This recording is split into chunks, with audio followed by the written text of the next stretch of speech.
En Russie, les élections municipales et régionales se sont tenues ce dimanche après un été de manifestations de l'opposition qui accuse le pouvoir d'avoir sciemment écarté ses candidats dans la procédure de validation. Ce que le président russe Vladimir Poutine a balayé d'un revers de main hier. Dans certains pays, il y a 30, 50 ou 100 candidats.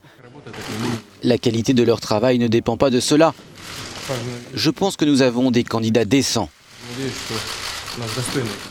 Des candidats décents selon Vladimir Poutine, mais une participation faible. Alors que les résultats devraient être connus ce lundi, moins de 18% des électeurs se sont déplacés. C'est pourtant un scrutin test pour Vladimir Poutine, dont la popularité connaît une forte baisse dans un contexte économique compliqué. De son côté, Alexei Navalny, l'un des leaders de l'opposition, a appelé à voter pour les candidats ayant le plus de possibilités de battre ceux qui soutiennent le pouvoir. Des candidats qui ont préféré se passer de l'étiquette du parti Russie Unie.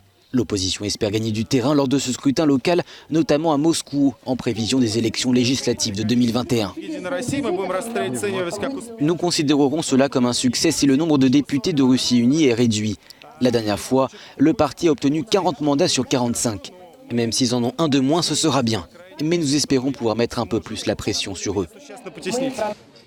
L'opposition a dénoncé des cas de corruption dans ce processus, ce que la commission électorale a nié.